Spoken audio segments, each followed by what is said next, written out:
मान्यवर श्री कांशीराम साहेब एवं बहुजन समाज में जन्मे उन तमाम संतों, गुरुओं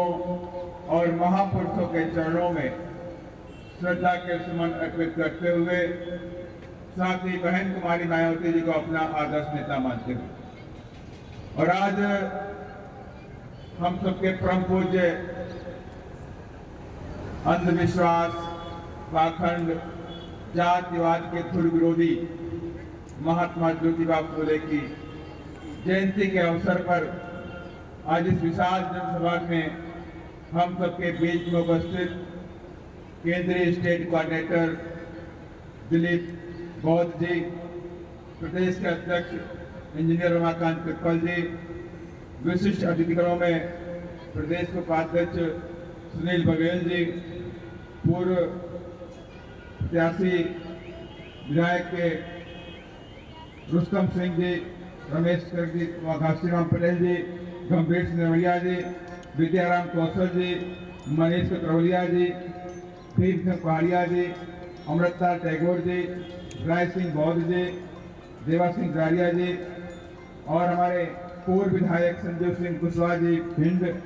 हमारे पूर्व प्रत्याशी मुरैना मानी राकेश रुस्तम जी, वरिष्ठ नेता बसपा पूर्व प्रत्याशी सुमौली मानी कुलदीप सिंह अग्रवाल जी, सर्वेश सिकरवाल जी, साथ ही इधर आए हुए तमाम जिले के अध्यक्षगण, जिला प्रभारीगण,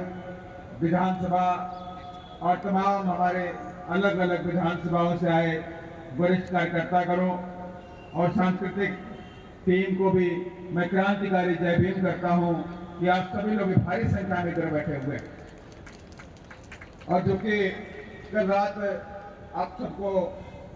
एक बड़ी तूफान का सार देखना मिला, तो हमारे साथीगण बोल रहे थे कि साहब रात में तूफान आ गया, फसल तैयार खड़ी है,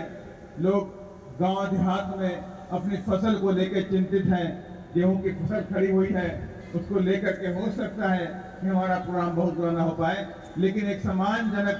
लोग इकट्ठे हुए, इसके लिए मैं उनका तहे दिल से स्वागत अभिनंदन करता हूँ। और चूंकि आज हम सबको ये पता कि आज इस महात्मा ज्योतिबा फूले साहब की जयंती के अवसर पर विशाल जनसभा का आयोजन किया गया। मकसद हमारा साफ, आज महात्मा ज्योतिबा फूले साहब की जयंती तो बीजेपी और कांग्रेस वाले मना रहे, उनके बीच में बैठे तमाम चमचे भी मना रहे हैं, लेकिन उन चमचों की इतनी भी हैसियत नहीं है कि वो महात्मा ज्योतिबा फूले साहब को भारत रत्न की मांग कर सके, उनको दिलवा सके। आज भारतीय जनता पार्टी के सामने हमारी राष्ट्रीय अध्यक्ष आदरणीय बहन कुमारी मायावती जी ने और तमाम सांसदगणों ने भी कई बार लोकसभा में, राज्यसभा में इस बात को मजबूती के साथ उठाने का काम किया कि भारत की प्रथम शिक्षिका माता सावित्रीबाई फूले और देश के महान समाज सुधारक और शिक्षा के जनक महात्मा ज्योतिबा फूले साहब को भारत रत्न मिलना चाहिए, लेकिन आज तक इस देश की सरकार ने उनको भारत रत्न देने का काम नहीं किया। लेकिन आज वही पार्टियां जिन्होंने महात्मा ज्योतिबा फूले साहब को नकारने का काम किया, आज वोट की राजनीति के लिए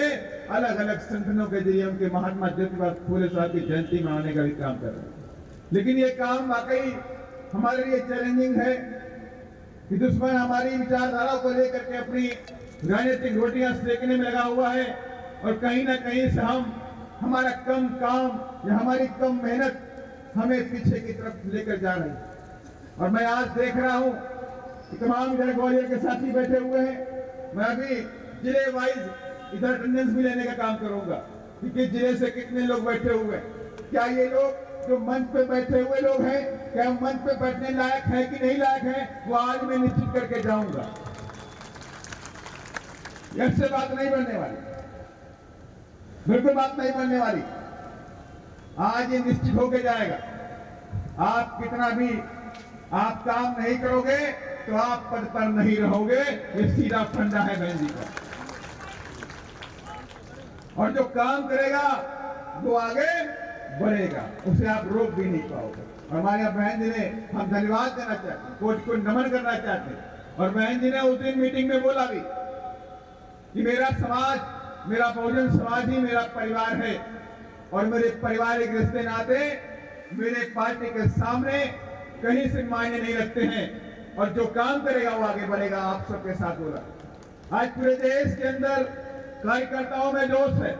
चाहे तमिलनाडु हो, चाहे केरला हो, चाहे कर्नाटक हो, चाहे महाराष्ट्र हो, चाहे गुजरात हो, आप किसी भी प्रदेश के अंदर जाइए, आज कार्यकर्ताओं के अंदर जोश दिखाई पड़ता है। और आज जब मध्य प्रदेश हमारा तैयार स्टेट है, उत्तर प्रदेश के बाद कहीं राजनीतिक ताकत दिखाई पड़ती है तो मध्य प्रदेश में दिखाई पड़ती है। लेकिन आज ये सभा है, उस सभा आज विशाल सभा नहीं बन पाई। इसके मतलब है कि मंच पे बैठे वाले लोग, इन लोगों ने काम नहीं किया, बिल्कुल काम नहीं किया है। अगर इन लोगों ने काम किया होता तो आज वाकई जो आप भी राकेश रुस्तम जी बोल रहे थे या संजीव कुशवाहा जी बोल रहे थे, बड़े फूल मार्ग मैदान से छोटे वाले पे आ गए और जो छोटे वालों की हैसियत नहीं रखते थे आज वो लोग बड़े वाले की तरफ बढ़ चुके हैं। कहीं ना कहीं से हमारे अंदर कमियां हैं और मैं वार्निंग भी देना चाहता हूं, इन कमियों को दूर कर लीजिए, वरना जय भीम करने वाले भी आपको मिलेंगे नहीं। ये बात लिख करके रख लीजिए। काम करेंगे तो पद रहेगा, काम नहीं करेंगे तो पद नहीं रहेगा और किसी के दबाव में बीएसपी नहीं रहेगी। इसको स्पष्ट दबाव में बीएसपी कर दूंगा, दबाव में बीएसपी नहीं रहेगी। इसीलिए मैं कहना चाहता हूं, मैं आप सबको वार्निंग देके जा रहा हूं, जो भी व्यक्ति मंच में बैठता है उसकी जिम्मेदारी बनती है कम से कम 10-20 आदमी अपने साथ में लेकर के आए। और अजय बहन जी ने भी आप सबके लिए एक संदेशा भेजा हुआ था, जब बीएसपी का कोई प्रोग्राम होगा, जब महापुरुषों की जयंती मनाई जाएगी, जो भी एक्टिविटी होगी, ये रैली होगी, तो आप सबको अपने अपने बच्चों और परिवार के साथ में आना है, अकेले कभी नहीं आना। लेकिन आप सब लोग अकेले आ जाते हैं, कम से कम ताकत के साथ में। अगर आप अपने बच्चों को लेकर के नहीं आएंगे, अपने परिवार के नौजवानों को लेकर के नहीं आएंगे, तो आने वाले समय में इस मिशन और बागडोर, इस मिशन की और मूवमेंट की बागडोर कौन संभालेगा? नई जनरेशन को भी तैयार करना है,